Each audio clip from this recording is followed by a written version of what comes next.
1973 میں جب عرب اسرائیل جنگ دیوار پر لکھی جا چکی تھی، جنگ سے پہلے ایک امریکی سینیٹر اسرائیل پہنچا۔ وہ سینیٹر کانگریس کی اسلحہ کمیٹی کا سربراہ بھی تھا۔ اسے فوراً اسرائیل کی چوتھی وزیر اعظم گولڈا میئر کے پاس لے جایا گیا۔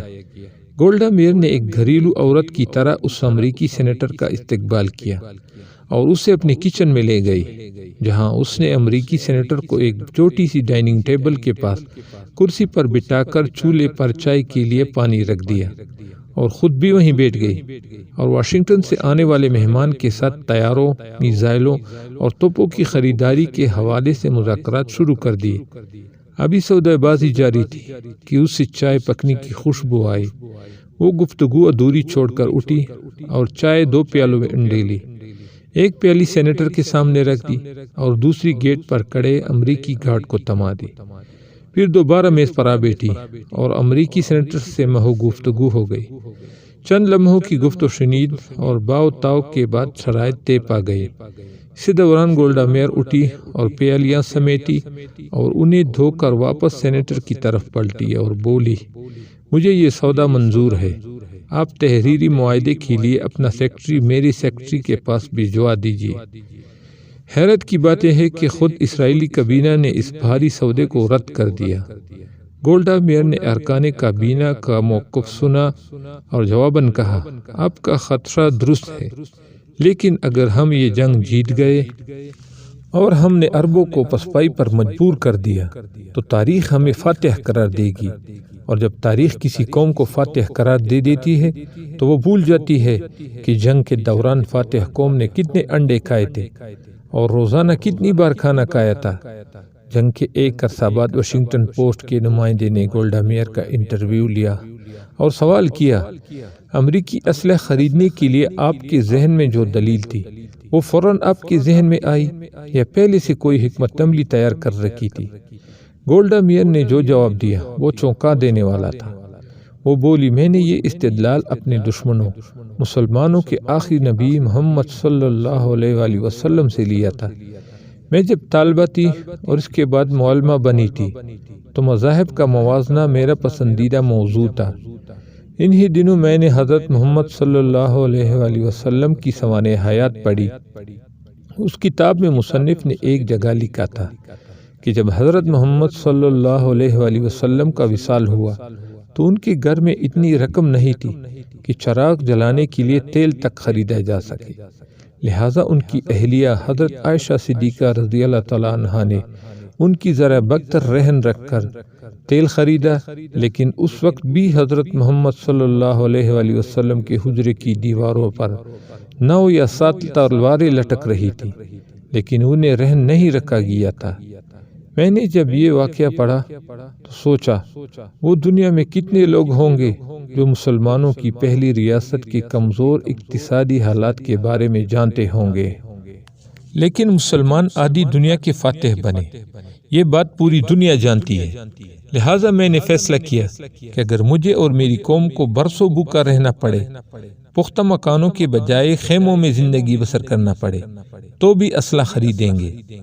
گولڈا میئر نے اس حقیقت سے تو پردہ اٹھایا، مگر ساتھ ہی انٹرویو نگار سے درخواست کی اس کے انکشاف کو آف دا ریکارڈ رکھا جائے، کیونکہ نبی آخر زمان صلی اللہ علیہ وآلہ وسلم کا نام لینے سے جہاں اس کی یہودی قوم اس کے خلاف ہو سکتی ہے، وہاں دنیا میں مسلمانوں کے موقف کو تقویت ملے گی۔ چنانچہ واشنگٹن پوسٹ کے نمائندے نے یہ واقعہ حذف کر دیا۔ وقت گزرتا رہا، گولڈا میئر انتقال کر گئی اور وہ انٹرویو نگار بھی عملی صحافت سے الگ ہو گیا۔ برسوں بعد ایک اور صحافی امریکہ کے 20 بڑے نامہ نگاروں کے انٹرویو لینے میں مصروف تھا۔ اس سلسلے میں وہ اسی نامہ نگار کا انٹرویو لینے بھی پہنچا جس نے واشنگٹن پوسٹ کے نمائندے کی حیثیت سے گولڈا میئر کا انٹرویو لیا تھا۔ اس انٹرویو میں اس نے گولڈا میئر کے انٹرویو کے اس حذف شدہ حصے کو بیان کر دیا جو سیرت النبی صلی اللہ علیہ وآلہ وسلم سے متعلق تھا۔ گولڈا میئر کا انٹرویو کرنے والے نے مزید کہا، میں نے اس واقعے کے بعد جب تاریخ اسلام کا مطالعہ کیا تو میں عرب بدوؤں کی جنگی حکمت عملیاں دیکھ کر حیران رہ گیا۔ مجھے معلوم ہوا کہ وہ طارق بن زیاد جس نے جبر الطارق کے راستے اسپین فتح کیا تھا، اس کی فوج کے آدھے سے زیادہ مجاہدین کے پاس پورا لباس تک نہیں تھا۔ وہ 72 گھنٹے ایک چھاگل پانی اور سوکھی روٹی کے چند ٹکڑوں پر گزارا کرتے تھے۔ اس امریکی صحافی نے ایک فقرہ یہ بھی بولا، تاریخ صرف فتوحات گنتی ہے، دسترخوان پر پڑے انڈے، جیم اور مکھن نہیں۔ گولڈا میئر کے انٹرویو نگار کا اپنا انٹرویو جب کتابی شکل میں شائع ہوا تو دنیا اس حقیقت کو جان گئی کہ 1400 سال پہلے ادھڑی باؤں اور پٹے جوتوں والے گلابان کس طرح جہاں بان بن گئے تھے۔ تاریخ ہی ہمیں بتاتی ہے کہ مسلمانوں کی ننگی تلوار نے کس طرح 4 براعظم فتح کیے، اور پھر وہ تاریخ کا کتنا عبرتناک منظر تھا جب معتصم باللہ آہنی زنجیروں اور بیڑیوں میں جھگڑا چنگیز خان کے پوتے ہلاکو خان کے سامنے کھڑا تھا۔ کھانے کا وقت آیا تو ہلاکو خان نے خود سادہ برتن میں کھانا کھایا اور خلیفہ کے سامنے سونے کی تشتریوں میں ہیرے اور جواہرات رکھ دیے۔ پھر معتصم سے بولا، جو سونا چاندی تم جمع کرتے تھے اسے کھاؤ۔ بغداد کا تاجدار بے چارگی اور بے بسی کی تصویر بنا کھڑا تھا، بولا، میں سونا کیسے کھاؤں؟ ہلاکو نے فوراً کہا، پھر تم نے یہ سونا چاندی جمع کیوں کیا تھا؟ وہ مسلمان جسے اس کا دین ہتھیار بنانے اور گھوڑے پالنے کے لیے ترغیب دیتا تھا کچھ جواب نہ دے سکا۔ ہلاکو خان نے نظریں گھما کر محل کی جالیاں اور مضبوط دروازے دیکھے اور سوال کیا، تم نے ان جالیوں کو پگھلا کر آہنی تیر کیوں نہ بنائے؟ تم نے یہ جواہرات جمع کرنے کے بجائے اپنی سپاہیوں کو رقم کیوں نہ دی تاکہ وہ جان بازی اور دلیری سے میری افواج کا مقابلہ کرتے؟ خلیفہ نے تعصب سے جواب دیا، اللہ کی یہی مرضی تھی۔ ہلاکو نے کڑکدار لہجے میں کہا، پھر جو تمہارے ساتھ ہونے والا ہے وہ بھی خدا کی مرضی ہوگی۔ پھر ہلاکو نے معتصم باللہ کو مخصوص لبادے میں لپیٹ کر گھوڑوں کی ٹاپوں تلے رون ڈالا، بغداد کو قبرستان بنا ڈالا۔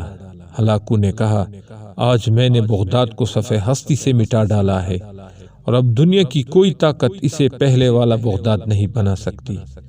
تو اس لیے ہم اپنا ماضی بدل نہیں سکتے، مگر اپنی تاریخی غلطیوں سے سبق سیکھ کر اپنا مستقبل ضرور بہتر بنا سکتے ہیں، مگر ہم اپنے ماضی سے کوئی سبق سیکھنا نہیں چاہتے کیونکہ ہم بھنگ پی کر مستقبل کے سہانے خواب دیکھ رہے ہیں، تاریخ سے سبق لے کر مستقبل کی پیش بندی نہیں کر رہے۔ اللہ عمل کرنے کی توفیق عطا فرمائے۔